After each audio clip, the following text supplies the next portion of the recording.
দীর্ঘ প্রায় 18 বছরের শিক্ষক জীবনে প্রচুর স্টুডেন্ট আমার কাছে পড়েছে এবং অনেকেই তারা নিট এক্সামিনেশান ক্র্যাক করেছে। সেই অভিজ্ঞতা থেকেই আমি তোমাদেরকে গাইড করার চেষ্টা করব। আশা করি এই ভিডিওগুলো তোমাদের অনেকটাই হেল্পফুল হবে। তো এটা হচ্ছে আমার নিট জার্নির একদম প্রথম ভিডিও। আমি শুরু করছি হিউম্যান ফিজিওলজি দিয়ে, বডি ফ্লুইড অ্যান্ড সার্কুলেশন দিয়ে শুরু করছি। প্রথমেই আগে বলি যে বডি ফ্লুইড এবং সার্কুলেশনে তোমাদের কি আছে।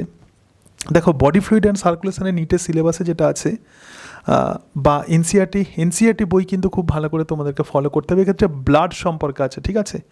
তো ব্লাডকে যদি আমরা দেখি তো ব্লাডের মধ্যে প্লাজমা আছে, তোমাদেরকে পড়তে হবে প্লাজমা প্রকৃতপক্ষে কী, এবং তার সঙ্গে সঙ্গে ব্লাডের মধ্যে বিভিন্ন সেল আছে, যেমন কী কী সেল আছে, যেমন আরবিসি আছে, ডব্লিউবিসি আছে, প্লেটলেটস আছে।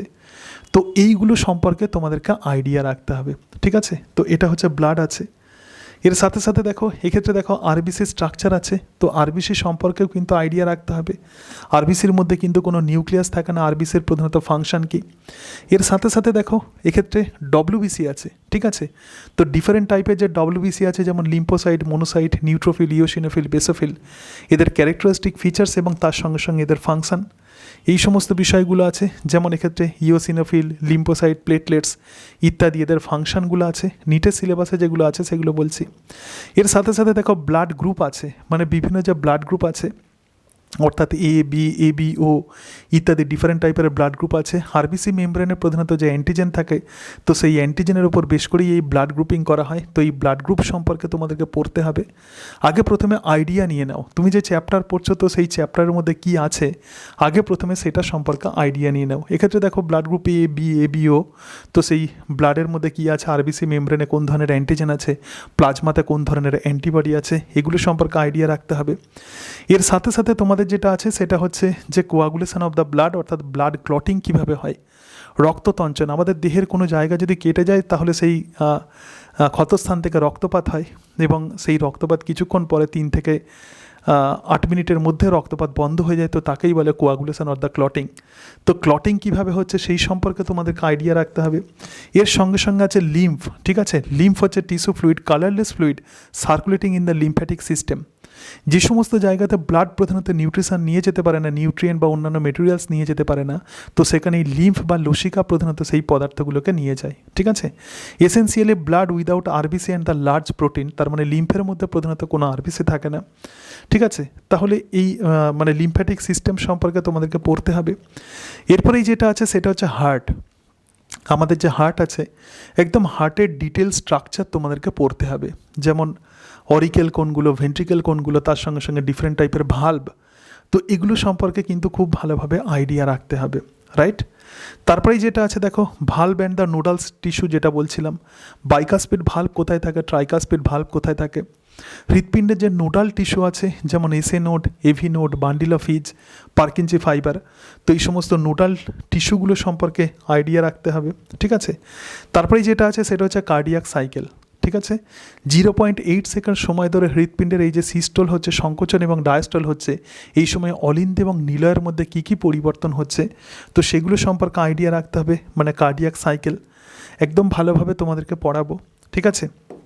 এরপরেই যেটা আছে সেটা হচ্ছে ইসিজি, অর্থাৎ হৃৎপিণ্ডের মধ্যে যে বিভিন্ন চেঞ্জেস হচ্ছে সেটা একটা গ্রাফের সাহায্যে আমরা রিপ্রেজেন্ট করি, তো সেটাই হচ্ছে ইলেকট্রোকার্ডিওগ্রাম।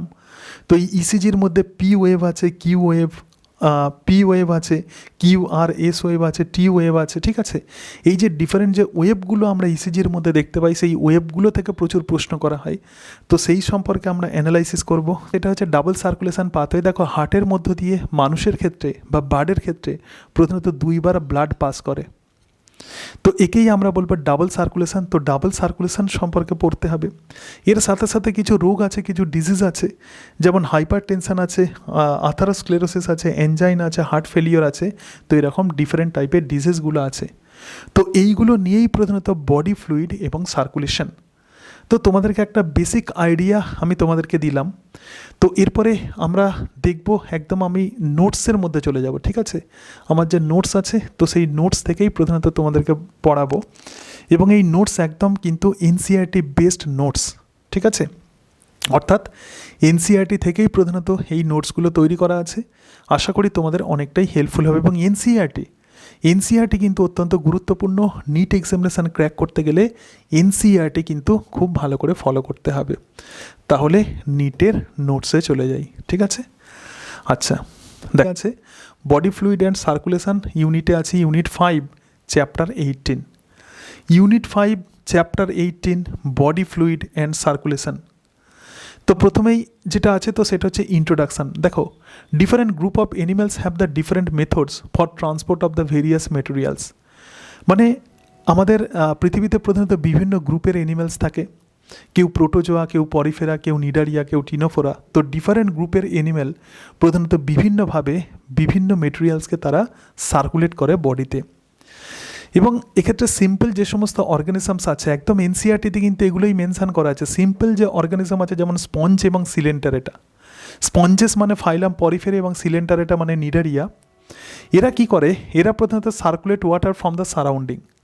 তার মানে এনভায়রনমেন্ট থেকে এরা ওয়াটার নেয়, জলকে নেয়, এবং জলকে নিয়ে তারপর কি করবে? থ্রু দেয়ার বডি ক্যাভিটিস, তাদের বডি ক্যাভিটি থাকে, দেহের মধ্যে ছিদ্র থাকে। So exchange of the material between the cell and the water. তার মানে এরা প্রধানত সামুদ্রিক বা এরা প্রধানত ফ্রেশ ওয়াটার হতে পারে।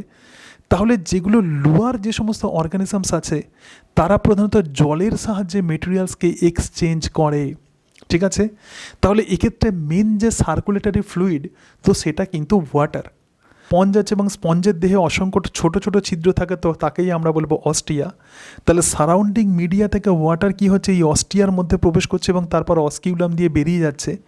যখন অস্টিয়ার মধ্যে এই ওয়াটার যখন যাচ্ছে তখন জলের মধ্যেই বিভিন্ন মেটেরিয়ালস থাকে। তো সেই সমস্ত বিভিন্ন মেটেরিয়ালসের এক্সচেঞ্জ এবার বডি সেলের সঙ্গে হয়। কিন্তু কমপ্লেক্স যেসব অর্গানিজম আছে যেমন human use the special fluid for transport of the materials. তো মানুষ প্রধানত স্পেশাল ফ্লুইড ব্যবহার করে। লোয়ার যে সমস্ত অর্গানিজমস আছে তারা প্রধানত আমরা দেখলাম যে জলকে প্রধানত সার্কুলেটরি মিডিয়াম হিসেবে ব্যবহার করে, কিন্তু মানুষ প্রধানত স্পেশাল ফ্লুইডকে ব্যবহার করে, এবং সেই স্পেশাল ফ্লুইড হচ্ছে ব্লাড এবং লিম্ফ, ঠিক আছে? So use the special fluid for transport of materials. তারা স্পেশাল ফ্লুইডকে ইউজ করে। একদম এনসিইআরটির ওপর বেশ করেই নোটসগুলো আমি তৈরি করেছি। তাহলে এক্ষেত্রে ব্লাড এবং লিম্ফের মধ্য দিয়ে প্রধানত বিভিন্ন পদার্থের তারা পরিবহন ঘটায়। যেমন তোমাদেরকে বলছিলাম একজন 70 কেজি মানুষের দেহের মধ্যে 60% ফ্লুইড থাকে বা 42 কেজি ফ্লুইড থাকে। এরকমই দু ধরনের ফ্লুইড হচ্ছে, একটা লিম্ফ এবং আর একটা হচ্ছে সেরিব্রোস্পাইনাল ফ্লুইড। তো লিম্ফ এবং সেরিব্রোস্পাইনাল ফ্লুইড প্রধানত ব্লাড থেকে তৈরি হয়। This are other body fluid formed from the blood. তাহলে টোটাল ব্লাড ভলিউম কত? মানুষের দেহে কি পরিমাণ ব্লাড থাকে? 5 থেকে 6 লিটার অফ ব্লাড, অর্থাৎ 8% অফ দ্য বডি ওয়েট। একজন মানুষের যদি 70 কেজি ওয়েট হয় তাহলে তার দেহে অন্তত 5 থেকে 6 লিটার রক্ত থাকে। এবং ব্লাডের যে ভিসকোসিটি সেটা হচ্ছে 4 থেকে 5 টাইমস দ্যান ওয়াটার। ভিসকোসিটি মানে কি? যেমন ধরো দেখ, তুমি কোনো জলেতে হাত দিচ্ছ, তাহলে জলকে হাত দিলে আমরা বুঝতে পারি, কিন্তু কোনো মিষ্টির রসে তুমি যদি হাত দাও তাহলে সেটা চটচটে লাগে। তো ব্লাডও সেরকম, ব্লাডেতে যদি আমরা হাত দিয়ে একটু চটচটে লাগে তো সেটাই হচ্ছে ভিসকোসিটি।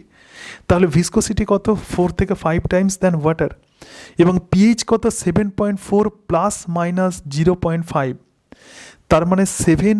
এই পিএইচ প্রধানত কি? এটা হচ্ছে নিউট্রাল মানে প্রশম। তাহলে 7.4 তার মানে 7-এর একটু বেশি। তার মানে ব্লাড কেমন হয়? ব্লাড হচ্ছে অ্যালকালাইন, মানে ব্লাড কিন্তু সবসময় ক্ষারীয় হয়। দেখো, এনসিইআরটিতে যেরকমভাবে ইন্ট্রোডাকশান যেমনভাবে দেওয়া আছে তো সেরকম ইন্ট্রোডাকশানটা আগে তোমাদেরকে আমি বলে দিলাম। আবার বলছি যে এনসিইআরটি থেকে প্রধানত 90 থেকে 95% প্রশ্ন করা হয়।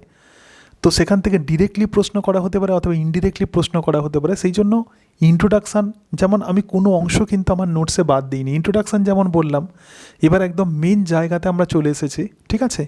সুতরাং এক্ষেত্রে ব্লাড দেখো 18 নম্বর চ্যাপ্টারে পয়েন্ট 1 এনসিইআরটিতে যেভাবে মেনশন করা আছে তো সেইভাবেই কিন্তু এক্ষেত্রে নোটসেও আমি লিখেছি। তো আজকে আমি মেনলি প্রধানত ব্লাডের একটা আইডিয়া দেবো, যেরকমভাবে এনসিইআরটিতে দেওয়া আছে ব্লাডের কম্পোজিশনের একটা আইডিয়া দেবো, এবং পরের ক্লাসে প্রধানত আরও বিভিন্ন অংশ আলোচনা করব, যেমন প্লাজমা সম্পর্কে আলোচনা করব, তার সঙ্গে সঙ্গে ব্লাড সেল সম্পর্কে আলোচনা করব। বেশ কয়েকটা ক্লাসে কিন্তু total body fluid and circulation সম্পর্কে আমরা দেখব, ঠিক আছে? তো প্রথমেই যেটা এখানে দেখো ব্লাড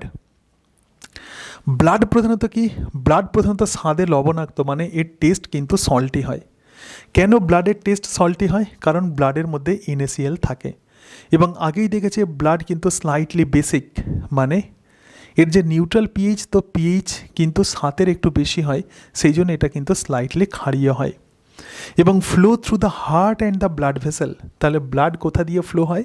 আমাদের যে হার্ট থাকে, হৃৎপিণ্ড থাকে, তো সেই হৃৎপিণ্ডের মধ্যে দিয়ে প্রবাহিত হয়। এবং ব্লাড ভেসেল মানে শিরা ধমনির মধ্য দিয়ে, জালকের মধ্য দিয়ে ব্লাড কিন্তু প্রবাহিত হয়। ঠিক আছে, তাহলে রক্ত হচ্ছে সল্টি টেস্ট এবং স্লাইটলি বেসিক, সামান্য ক্ষারীয়, এবং flow through the heart and blood vessel.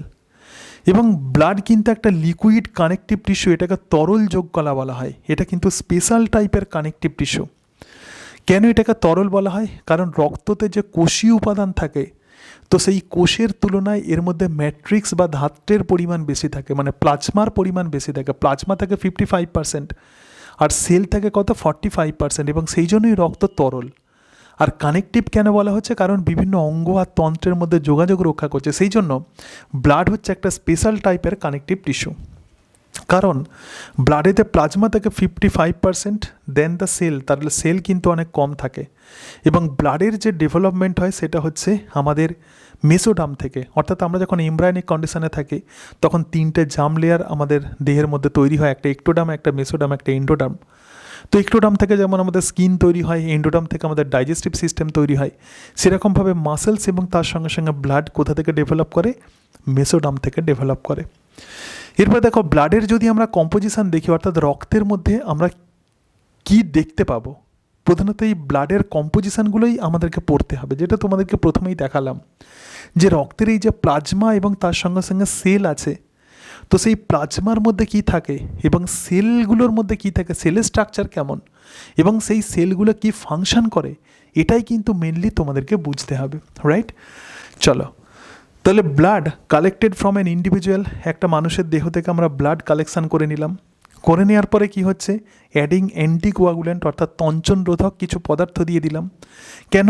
কারণ রক্তকে যদি আমরা কালেকশান করে টেস্ট টিউবে যদি আমরা রেখে দিই, তাহলে সেটা কিন্তু সহজেই তঞ্চিত হয়ে যাবে, মানে জমাট বেঁধে যাবে। তো সেটা যাতে না হয়, তো তার জন্য আমরা কি করব? অ্যান্টিকোয়াগুলেন্ট দেব।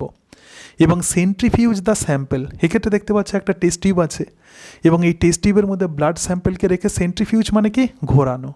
এইভাবে আমরা ঘোরাচ্ছি, ঠিক আছে? যখন আমরা এটাকে রোটেট করবো, এই স্যাম্পেলকে যখন আমরা রোটেট করব, তখন কি হবে? যে হেভি যে মেটেরিয়ালসগুলো আছে সেগুলো নিচে থিতিয়ে পড়বে, আর হালকা যে পদার্থগুলো আছে সেগুলো ওপরে থাকবে। তাহলে ব্লাড স্যাম্পেলকে সেন্ট্রিফিউজ টিউবে রাখলাম, এবং সেন্ট্রিফিউজ টিউবের মধ্যে রেখে তাকে কি করছি? আমরা সেন্ট্রিফিউজ করছি, মানে সেটাকে আমরা ঘোরাচ্ছি। এবং ঘোরালে আমরা বেশ কতগুলো লেয়ার দেখতে পাবো। দেখো একদম নিচেতে আমরা যেটা দেখতে পাচ্ছি, একদম বটমে একটা রেডিশ মাস অফ এরিথ্রোসাইট, মানে লাল থকথকে, এখানে আমরা এরিথ্রোসাইট বা লোহিত কণিকা দেখতে পাবো, যেটা হচ্ছে হেভিয়েস্ট পার্টিকেল, ঠিক আছে? তাহলে এই যে হেভিয়েস্ট মানে বটমে রেডিশ মাস অফ এরিথ্রোসাইট দেখতে পাবো, তো তার পরিমাণ কত? 45%, রাইট?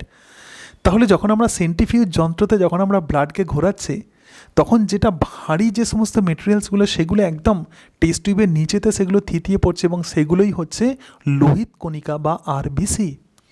এবং সেই লোহিত কণিকা বা আরবিসির পরিমাণ কত? 45%, রাইট? এরপরে দেখো, এরপরে একদম উপরে যেটা আছে সেটা হচ্ছে প্লাজমা। তো প্লাজমা তো প্রথমত ফ্লুইড হবে, তাহলে প্লাজমা সেটা হালকা হবে, তাহলে সেটা উপরে থাকবে। সো ক্লিয়ার লেয়ার, এবং এটা হচ্ছে সেল ফ্রি। একদম উপরে একটা ক্লিয়ার লেয়ার দেখা যাবে, এবং যেখানে কোনো সেল থাকবে না। এবং এই প্লাজমার পরিমাণ কত হবে? 55%। এবং এই প্লাজমা এবং এই যে এখানে যে আমরা দেখতে পাচ্ছি যে একটা থকথকে যে রেডিশ যে মাস আছে, তো তার মাঝখানে আমরা দেখতে পাবো একটা লেয়ার, তো তাকে আমরা বলবো বাফি কোট। এটা হচ্ছে একটা thin and whitish layer between the junction of RBC and the plasma. তো আরবিসি এবং প্লাজমার জাংশনে এরকম একটা আমরা বাফি কোট দেখতে পাবো। এই লেয়ারটাকে কি বলা হয়? বাফি কোট। তাহলে এই বাফি কোটের মধ্যে আমরা কাকে পাবো? ডব্লিউবিসি মানে শ্বেত রক্তকণিকা, এবং তার সঙ্গে সঙ্গে প্লেটলেটস বা অনুচক্রিকা, বা এর পরিমাণ কত? Less than 1%, right? তাহলে রক্তের যে উপাদানগুলো আছে, রক্তের উপাদানগুলোকে আমরা মেনলি দুটো ক্যাটাগরিতে ভাগ করতে পারি, একটা হচ্ছে প্লাজমা আর একটা হলো সেল। তো প্লাজমা থাকে 55% এবং সেল থাকে 45%, এবং সেই 45% ম্যাক্সিমাম কিন্তু আরবিসি থাকে, লেস দ্যান 1% এখানে ডব্লিউবিসি এবং প্লেটলেটস বা অনুচক্রিকা থাকে। যেটা সেন্ট্রিফিউজ যন্ত্রে এই যে বাফি কোট যেটা তৈরি করছে in between plasma and this bottom reddish mass of cell, তো যেখানে যে বাফি কোট পাচ্ছি, তো এই বাফি কোটের মধ্যেই আমরা ডব্লিউবিসি আর প্লেটলেটসকে দেখতে পাবো। এরপর দেখো বলছে এরিথ্রোসাইট হচ্ছে একটা হেভিয়েস্ট পার্টিকেল এবং this percentage of the RBC is known as haematocrit. অর্থাৎ এই যে 45% আমরা যে আরবিসি পাচ্ছি, তো এটাকেই আমরা বলবো হিমাটোক্রিট। এই যে আরবিসির যে পার্সেন্টেজ, তো এই পার্সেন্টেজকেই আমরা কি বলবো, haematocrit. This value may vary, মেলদের ক্ষেত্রে এই ভ্যালু 47 ±5% হতে পারে, মানে কারো ক্ষেত্রে 47, কারো ক্ষেত্রে 48, কারো ক্ষেত্রে 49, কারো ক্ষেত্রে 50, কারো ক্ষেত্রে 51, কারো ক্ষেত্রে 52 হতে পারে, অথবা এটা 47, 46, 45 এরকম হতে পারে। আর ফিমেলদের ক্ষেত্রে এটা হবে 42 ±5%। ঠিক আছে, আমি কিছু কিছু হয়তো অংশ প্রধানত এক্ষেত্রে এনসিইআরটি থেকে কিছু কিছু অংশ কিন্তু এক্সট্রা হতে পারে, আমি বোঝার জন্য এবং যাতে একটু তোমাদের কনসেপশানটা যাতে ডিপ হয়ে যায় বা ডিপ লেভেলে যাতে কনসেপশান তৈরি হয়ে যায়, যে কোনো রকমের প্রশ্নের উত্তর তোমরা যাতে দিতে পারো, এবং সেইভাবেই কিন্তু নোটসটাকে তৈরি করা আছে, এবং সেই জন্য কিছু কিছু এক্সট্রা পয়েন্ট তোমরা দেখতে পাবে।